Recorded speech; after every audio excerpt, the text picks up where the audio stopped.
Mesdames et messieurs, merci d'avoir choisi Kinshasa Télévision pour vous informer et vous avez raison. Tout de suite, le grand titre de ce journal. L'actualité du jour reste dominée par l'adresse du chef de l'État devant le Parlement réuni en congrès. Dans ce journal, condensé du discours de Félix Tshisekedi, réaction des Kinois et celle de l'opposition politique. Clôture des 16 jours d'activisme en faveur de la lutte contre les violences basées sur le genre ce 10 décembre. À Kinshasa, l'ONG Marie-Antoinette l'a commémoré avec les femmes, les jeunes filles et les militantes sous les thèmes « Arrêtons la violence contre les femmes et les filles ».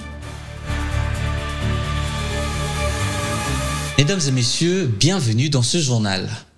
Comme le veut la tradition, le chef de l'État, Félix Tshisekedi, s'est exprimé aujourd'hui devant le Parlement réuni en congrès. Le président congolais a mis en exergue les efforts fournis dans plusieurs secteurs du pays. Résumé du discours du chef de l'État dans ce condensé proposé par Marius Monga. Cette cérémonie un discours devant la nation très attendu du chef de l'État congolais compte tenu des enjeux de l'heure. Le chef de l'État Félix Antoine Tshisekedi Tshilombo a donc passé en revue sans complaisance toutes les questions et défis auxquels la République démocratique du Congo est confrontée au quotidien, au nombre desquels la question épineuse des embouteillages monstres dans la ville de Kinshasa. Je voudrais dire particulièrement aux Kinoises et aux Kinois que je partage avec vous la préoccupation des embouteillages quotidiens qui compliquent les déplacements dans la ville.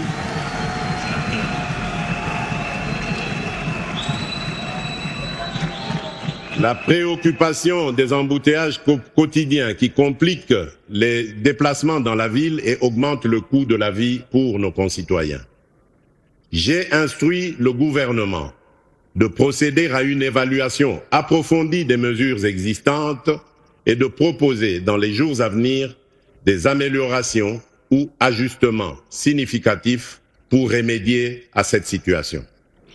Menaces et défis majeurs récurrents dans des grands centres urbains, le phénomène Kuluna n'a pas échappé à l'attention du chef de l'État, tout comme les tentations des manipulations dont font l'objet les jeunes de la part de ceux qu'il qualifie les ennemis de la patrie. En ce qui concerne le banditisme urbain, particulièrement le phénomène Kuluna, je suis fermement convaincu que, outre le renforcement des moyens des services de sécurité, il est essentiel d'adopter rapidement des mécanismes efficaces de réinsertion pour les jeunes désœuvrés. Une plus grande rigueur dans la répression des actes criminels en conformité avec notre législation s'avère également primordiale. À cet effet,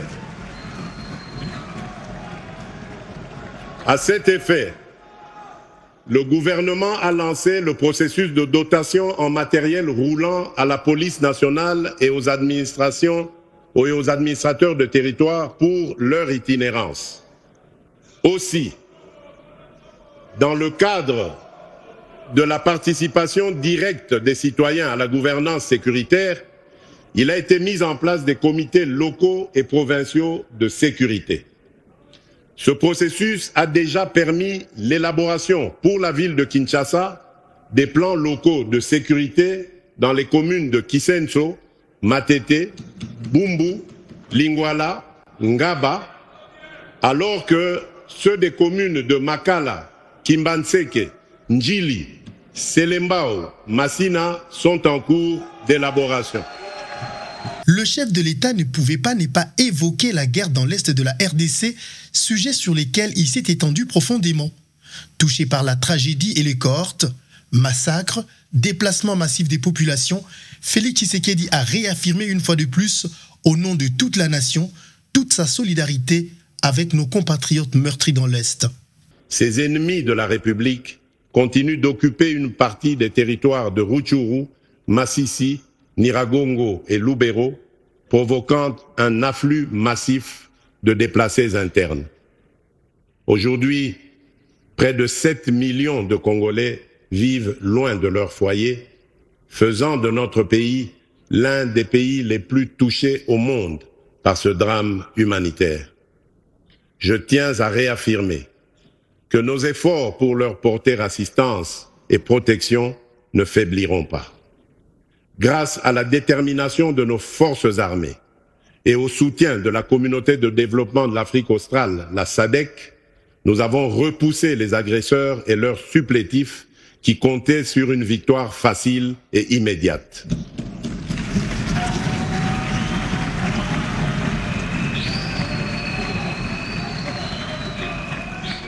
Tout en saluant la détermination de nos forces armées et de la SADC, l'occasion était ainsi indiquée pour le président de la République de remercier les compatriotes Wazalendo qui se battent contre les forces négatives. Ici, l'occasion de saluer la mémoire de nos vaillants militaires, des forces de résistance, les Wazalendo, et des soldats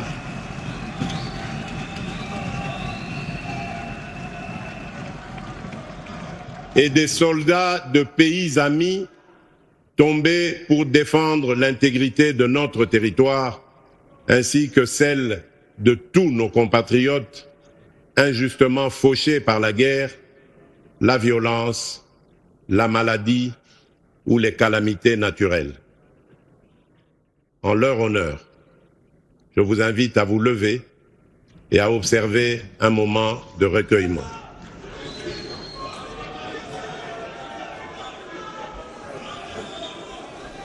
Face à la tragédie qui se joue à l'est de notre pays, le chef de l'État a dénoncé avec force ce qui ressemble ni plus ni moins à une épuration ethnique pratiquée par les troupes des RDF et leurs supplétifs du M23.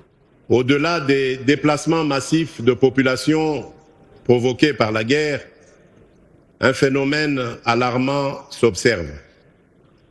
Le dépeuplement progressif de certains territoires stratégiques suivi de leur repeuplement par des populations étrangères implantées par le Rwanda. Cette dynamique soulève des enjeux majeurs en termes de souveraineté nationale, d'équilibre démographique et de cohésion sociale, nécessitant une réponse urgente et coordonnée. La RDC ne sera jamais une colosse à genoux. Malgré les multiples défis auxquels elle fait face, le chef de l'État a fait remarquer qu'un immense chantier se construit, assurant ainsi un avenir radieux pour son pays grâce à une coopération agissante matérialisée par la participation de son pays au Forum sino-africain et la relance du corridor de Lobito. Notre participation au Forum sur la coopération sino-africaine, le FOCAC, s'est traduite par la signature d'accords clés avec la Chine, touchant notamment les infrastructures, l'énergie et les mines, tout en veillant à une exploitation équilibrée de nos ressources stratégiques, en particulier le cobalt et le cuivre. Enfin, la conclusion d'un protocole d'accord multilatéral pour le développement du corridor de Lobito, reliant la République démocratique du Congo, l'Angola et la Zambie, ouvrira de nouvelles perspectives de connectivité régionale et stimulera nos échanges économiques. Sujet attendu par cette annonce du président de la République, l'épineux débat sur le changement ou la révision de la Constitution. Le président de la République n'est pas allé par 4 chemins. Il a appelé toute la classe politique nationale à une réflexion commune et sincère sur une réforme constitutionnelle devant déboucher sur une mise en place d'un cadre institutionnel conforme aux réalités de notre pays. Je dois rappeler que cette première année de mon nouveau mandat a été marquée par un démarrage raté, ou plutôt retardé, j'allais dire, notamment en raison du temps nécessaire mis pour la désignation de la première ministre et la mise en place des institutions conformément aux prescrits de notre Constitution. Ces délais, bien que contraignants, étaient indispensables pour respecter les échéances et les procédures fondamentales de notre démocratie. Cependant, cette situation nous invite à une réflexion commune. Il est peut-être temps d'engager une réflexion nationale sur une réforme constitutionnelle afin d'éliminer les failles qui ralentissent le fonctionnement de notre appareil étatique. Cette démarche consiste uniquement à lancer une initiative visant à inviter nos compatriotes à une réflexion sincère pour bâtir un cadre institutionnel plus adapté aux réalités et aux aspirations de notre peuple.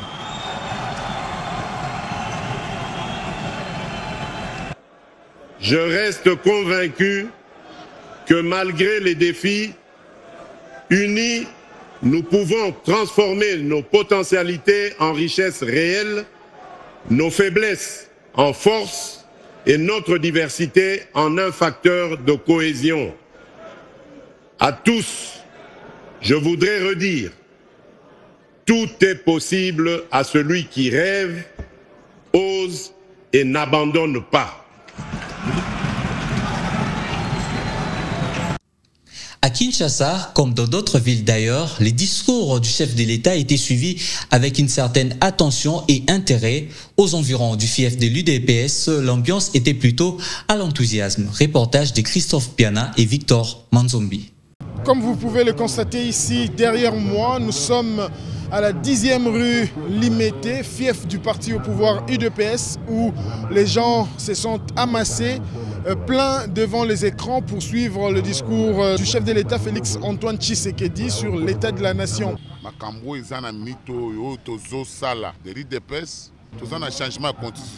C'est comme si le chef de l'État na mitouya moko na moko ya congolais, puisqu'il a relayé tout ce qui a été comme les inquiétudes et puis il a donné avec précision promesse par rapport à Ezalina nous comme inquiétude ya makambo eza en cours na o na bandité. Décision penda président ya mboka zito sepena ngo makasi ya koleka po bazo pesa biso passe biso amato na koteka to na niveau mikondo kuna tozo nyoka mapona ko makoteka. Top marabutu 2 heures 3 heures pour na transport mais tozo nyoka makokale biso na nzela ko bota biso ba mbongo biloko tozo nyoka ma moité yango décision ya zito sepena ngo makasi ya koleka na yebi quelques réalisations au chef de l'État à Sali ozo lexeke na mikolo koya et rozala bien notamment hôpital Mama Yembo Kanchach hôpital de la Mouya na Mbujimai hôpital Sendwe ba université Kalende Mudi Simbujimai Kananga ezotangama ba aéroport ya Sika Kisangani partout biloko ezama ebele gratuité ya enseignement d'abord neti ba biso toza ba bénéficiaire ya eloko wana. Et du côté de l'opposition, les discours sur l'état de la nation du président Tshisekedi n'a suscité aucun enthousiasme. Pour elle, c'est du déjà entendu. Notre confrère André Junior Moumaka était allé à la rencontre de l'opposant Ados Ndobasi. Je suis de manière générale déçu. J'avais envie de suivre un discours frappant. Un discours d'un chef d'État, d'un président de la République, un discours qui nous fait rêver, qui porte l'espoir d'une nation. Malheureusement, M. Tshisekedi vient de nous présenter un tableau peu convaincant, je pourrais dire même un discours fatigant, un discours inaudible. M. Tshisekedi nous a parlé des réformes qu'il envisage pour la constitution congolaise. Mais il est allé dans un terme générique. Parce que le mot réforme veut dire beaucoup de choses. Réforme veut dire changement, réforme veut dire révision, réforme veut dire modification. Ça, c'est de la manipulation. Et nous le disons clairement qu'il faut que le peuple congolais soit sage, vigilant, attentionné face à ce manipulateur qui est M. Tshisekedi, qui a pour intention de changer la Constitution, mais qui se cache derrière des mots. Éducation à présent, Kinshasa accueille depuis ce mardi 10 décembre 2024 le forum régional de pays de la CEEAC sur l'enseignement et la formation technique et professionnelle. Ouvert par la première ministre de la République démocratique du Congo, cet événement est organisé par le bureau de l'UNESCO en collaboration avec le ministère national de la formation professionnelle. Suivez. Pendant 3 jours, Ces concertations seront axées sur le thème « L'enseignement et la formation technique et professionnelle face aux défis de l'employabilité des jeunes en Afrique centrale. Quelle perspective pour la réalisation de l'objectif durable de développement ?» Judith Suminwa a réaffirmé la volonté de son gouvernement à améliorer la qualité de la formation professionnelle en République démocratique du Congo. Nos taux de scolarisation dans l'enseignement technique ont fortement augmenté ces dernières années, mais le pays reste confronté notamment à des problèmes de qualité et d'adéquation de la formation aux besoins du marché, d'insuffisance de financement au profit de la formation professionnelle par rapport à l'enseignement général classique, de faible coordination entre acteurs et d'accès non équitable. Conscient des enjeux et du rôle crucial de ce secteur dans le développement socio-économique de notre pays, mon gouvernement, sous l'impulsion de la vision définie par le président de la République, son Excellence Félix-Antoine Tshisekedi, chef de l'État, dans le cadre de notre programme d'action 2024-2028, s'est engagé de manière forte, avec courage et détermination, à renforcer notre système éducatif en faisant de la formation professionnelle un pilier majeur de la croissance économique et de l'amélioration de la qualité de vie de notre population. Célébration hier mardi 10 décembre du 76e anniversaire de la Déclaration universelle des droits de l'homme, un document servant de feuille de route mondiale en matière de liberté et d'égalité et qui protège le droit de chaque personne. En République démocratique du Congo, les activistes de droits de l'homme ont émis leur point de vue sur la situation actuelle qu'ils jugent très préoccupante pour eux, en dépit de la présence de la RDC au Conseil des Nations Unies aux droits de l'homme et la tenue récente des États généraux de la justice, celle-ci est encore en difficulté en RDC. Jean Moukelingue pour le commentaire. Pour les activistes de droits de l'homme en République démocratique du Congo, précisément à Kinshasa, il y a encore beaucoup à faire pour le respect des droits de l'homme dans ces pays.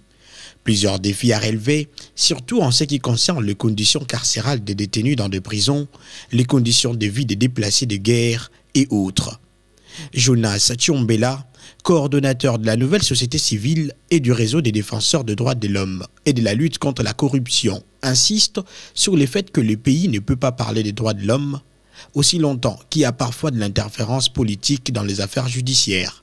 Vous savez, nous avons des milliers de déplacés à travers la République.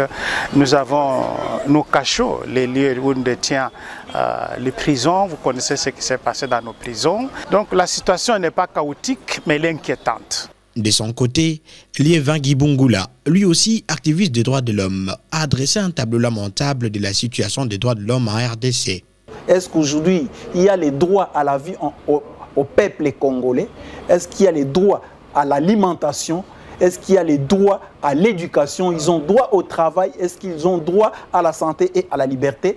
Je peux dire approximativement, les Congolais vivent de manière un peu précaire. Pour Jonas Tchombela, le fait que la RDC soit dans le Conseil des Nations Unies aux droits de l'homme lui demande d'être un pays modèle en la matière. La RDC est mise devant un fait accompli pour redorer l'image ternie en termes du respect des droits de l'homme dans notre société. Donc c'est une opportunité à exploiter pour faire passer le message de la RDC. Après son élection au Conseil des Nations Unies aux droits de l'homme, la République démocratique du Congo va avoir l'avantage de faire entendre sa voix et aussi défendre les positions de l'Afrique en matière de droits de l'homme. En genre, à l'occasion de la clôture des 16 jours d'activisme de lutte contre les violences basées sur le genre, le centre Marie-Antoinette, situé dans la commune délimitée, a organisé une journée de réflexion à ce sujet. Plus de détails dans ce reportage. Arrêtons la violence contre les femmes et les filles. C'est le thème retenu par ces activistes dans le cadre de cette campagne qui a duré plus de 2 semaines au centre féminin Marie-Antoinette. Au fond de reflets rougeâtres que renvoient les t-shirts jeunes filles et jeunes garçons, s'éprennent des engagements fermes de lutter contre les violences basées sur le genre. Ici, tout est fait de manière à susciter l'engagement de tous les participants. Cette formation qui a trait à l'éducation et aux violences basées sur le genre pourrait contribuer ainsi à la réduction des cas de cette violence. Pour la directrice générale du centre Marie-Colette Ikondo Djoko, une inadéquation existe entre le moyen d'intervention et la fréquence des cas de violence enregistrés en République démocratique du Congo. Le centre féminin intervient en amont comme en aval, en termes de prévention et en termes de prise en charge. Mais les centres ne disposent pas des moyens conséquents de son action par rapport à la lutte contre les BBG. Et l'occasion nous est donnée de lancer un appel vibrant à tous nos partenaires pour qu'ils voient dans quelle mesure ils peuvent soutenir les centres féminins, nous équiper, afin que nous puissions accomplir notre mission correctement. Lucie Tamlin, ambassadrice des USA présente à cette cérémonie, a souligné l'engagement de son pays à accompagner la RDC dans la lutte contre les violences basées sur le genre. La promotion de l'équité et de l'égalité entre les sexes est la pierre angulaire de la politique étrangère des États-Unis et de notre engagement à faire progresser les droits de l'homme dans le monde. Ces efforts sont particulièrement importants en RDC, où un nombre stupéfiant de femmes et de filles sont des survivants de la violence sexuelle basée sur le genre, et pas seulement dans les zones de conflit. Cette épidémie de violence nuit à tous et à toutes. Les États-Unis s'engagent à poursuivre leur soutien de longue date au peuple congolais, y compris aux survivants de la violence sexuelle.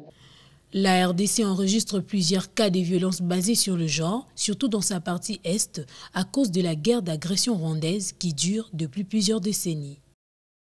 Restons dans la capitale pour parler cette fois-ci du climat. La pluie diluvienne tombée en début d'après-midi de ce mardi sur la ville de Kinshasa a perturbé la circulation routière dans la capitale congolaise. Les eaux de pluie ont envahi les avenues, prenant ainsi au piège plusieurs automobilistes, ce qui a poussé des milliers de personnes à faire la marche à pied malgré les routes inondées. Suivez ce reportage. Des files de véhicules à perte de vue. Nous sommes sur le boulevard du 30 juin au centre-ville de Kinshasa. Impossible de se frayer un chemin dans ces énormes bouchons. Même les motos, pourtant très prisées dans ce genre de situation, ont du mal à circuler. La chaussée est quasi invisible. Dans ce désordre, l'impatient prend le déçu. Vraiment, situation autolémie en haut. Depuis 14 heures, na outil poids lourd. Si on a déjà 17h22, nous avons toujours un embouteillage. Nous avons habité à 23h, nous avons 0h. La capitale congolaise connaît d'énormes bouchons à chaque fois qu'il y a une forte pluie. Et ce, à cause de l'absence des routes secondaires praticables en cette période. Autre problème, le centre-ville ne fonctionne qu'avec une seule grande artère. Celle du boulevard du 30 juin avec ses 8 bandes aller-retour. Ce taximène en appelle à la construction d'autres routes de grande envergure. Pas de route secondaire, après il y a une route secondaire d'abord. D'abord Banzela. Le boulevard à 4-6 bandes, 4-6 bandes, après ça il y a une route secondaire. Parce que le lot va véhicule comme belé na Kinshasa. La réhabilitation des anciennes routes et la construction des routes secondaires demeurent la solution idoine pour fluidifier la circulation routière dans la capitale pendant les périodes pluvieuses. Le gouvernement congolais a récemment débloqué plus de 25 millions de dollars américains pour cette fin. Les travaux ont commencé sur la majorité des sites qui mènent vers le centre d'affaires de Kinshasa. Ainsi s'achève ce journal. Merci de l'avoir suivi. Prenez rendez-vous avec le prochain numéro. En attendant, abonnez-vous à nos différentes plateformes numériques X, Facebook et YouTube, Kinshasa Télévision.